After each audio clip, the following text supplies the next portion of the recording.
My name's Tim Anderson, and I'm presenting on behalf of M&T Bank on our real-time digital transformation processes running on our ZOS course banking systems. Before we get started, let me tell you a little bit about myself. I've been a mainframe engineer, application developer for over 11 years now. The early part of my career was working on the back-end system for deposits at banks. So your money movement, your customer information, savings accounts, all of that, maintaining that back-end system. And now I've transitioned to a role taking that same data and exposing it in a manner that is easily consumable by the hybrid cloud or distributed banking applications. So before we get started on the actual implementation, I wanted to talk a little bit about key terms on ZOS that I might be throwing around that if you're not a ZOS developer, you might not be familiar with. So firstly, we have vSAM files. vSAM files are simply a key value pair storage system, um, leveraging B-tree for lookup. It supports indexing, both unique key and duplicate key, and it's the main storage system that we use on ZOS that we're exposing those files in Apache Ignite. Next, we have CICS or KICS. This is a middleware transaction server that we leverage on ZOS, and we'll refer to the different KICS segmentations as regions, and that's where you'll host your transaction server, web server, or application runtime. Next, we have DVM. DVM is a third-party tool that we leverage here at the bank to map those vSAM files or any file on ZOS to something that is SQL compliant. And that is how we're translating those files to something that Apache Ignite and Java can understand. And then lastly, we have ZDIH, and this is simply the term we use to refer to the architecture we implemented for the Z Digital Integration Hub. So before we get into the actual solution, I want to start with the previous architecture and challenges. Firstly, the REST APIs were rather limited in the previous solution.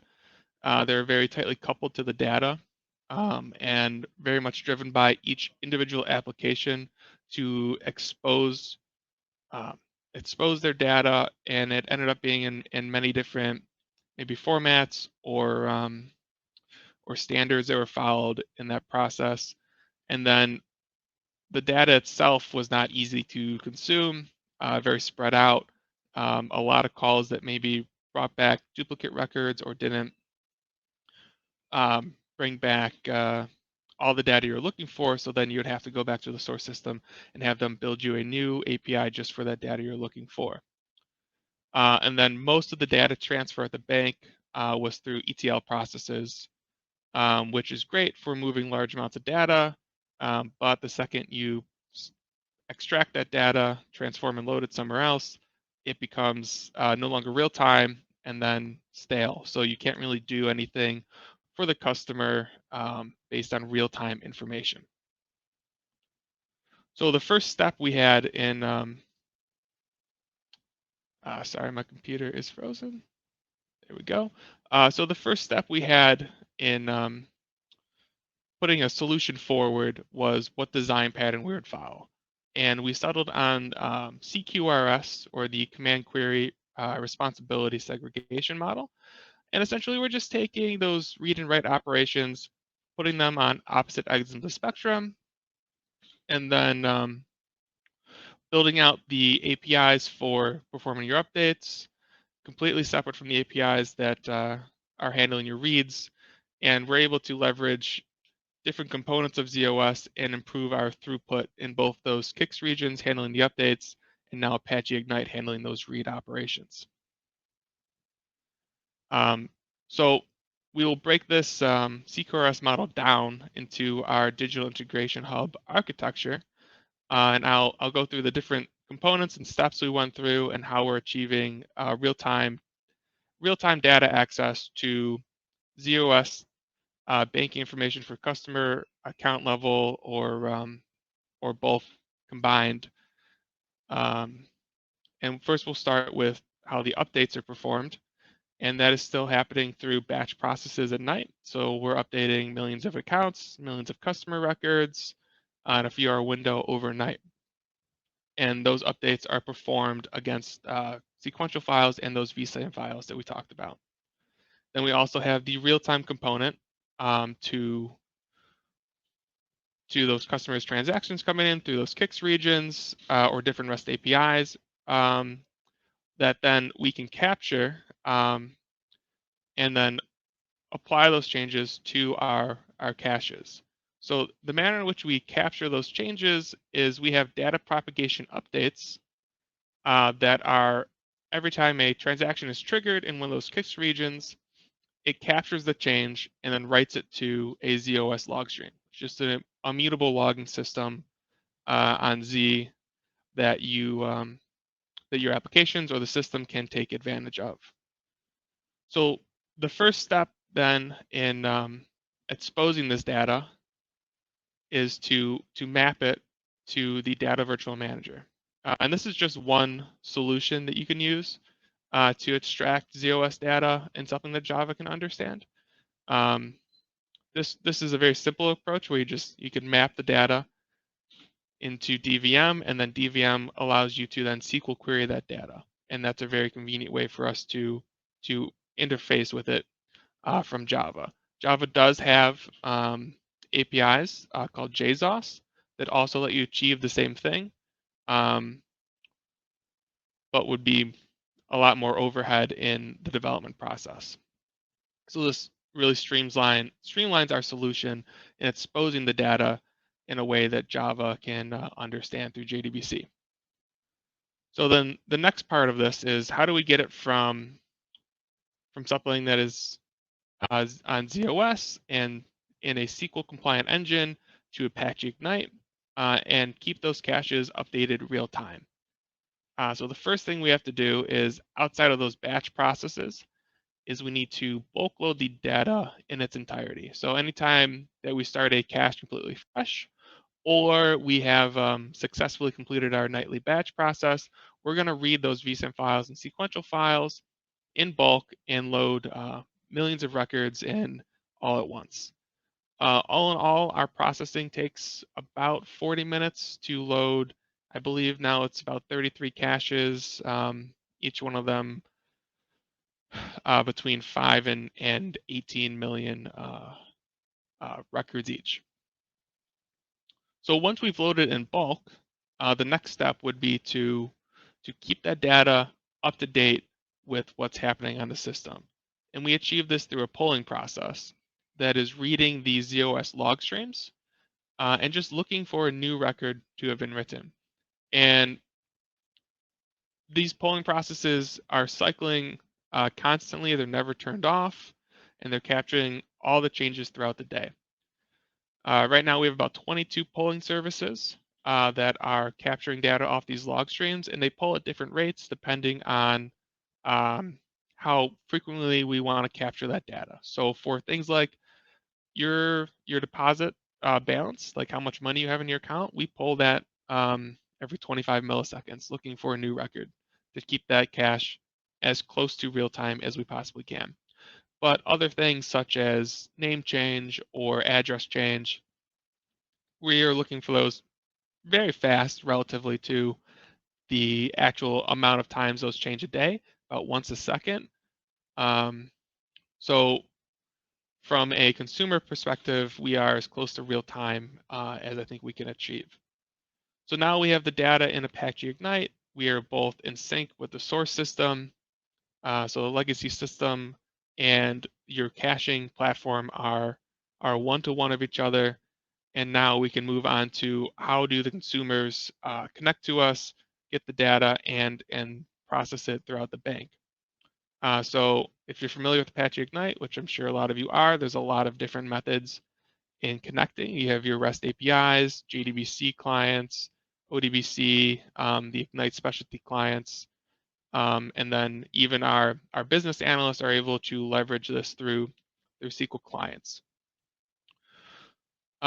So we have different APIs that your hybrid cloud or distributed banking applications can come in and call and get the data they're looking for, or they can come in with their own SQL queries themselves over JDBC or ODBC and build their own APIs as they see fit. And it's really streamlined the development solutions on ZOS and our consuming applications such as your mobile banking, your web banking, our online branch platform for retrieving customer information, all has started to consume data from Apache Ignite running on ZOS at the bank. So it has really helped achieve a very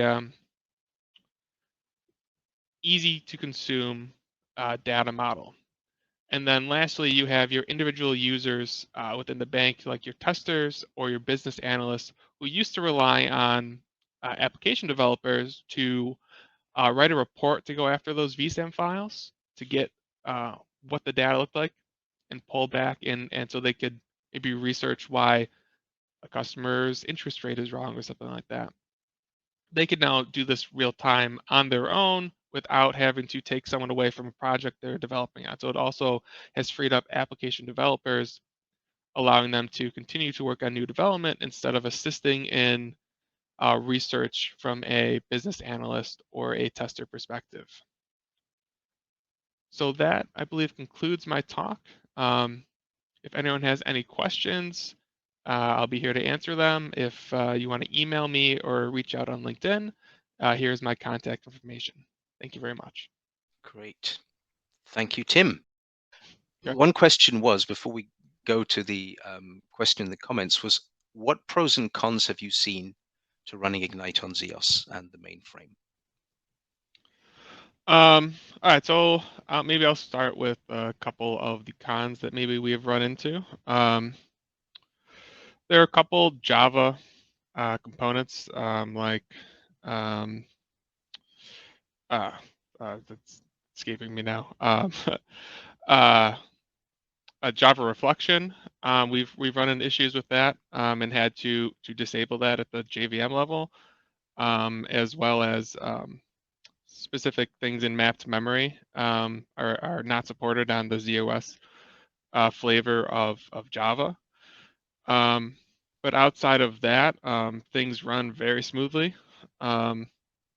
Really no issues with the interface using Apache Ignite on ZOS. The one thing that might be different between ZOS and other distributed platforms that Ignite is running on is that we're sharing this resource with a lot of applications at the bank. So there have been instances in the lower environments, not so much production, where things are kind of scaled out appropriately. But if another application might be running a super intense load test that's eating up a lot of resources on ZOS, we might run into contention issues with them because they're utilizing all the CPU and Ignite is trying to execute an update or read, and it just can't do it fast enough. So really it's a shared environment and scaling that out appropriately at the lower levels as well as the production levels is probably the hardest thing to overcome, is that shared resource. But for the pros, before not skip those, some of the pros that we see is that we are co-located with the data.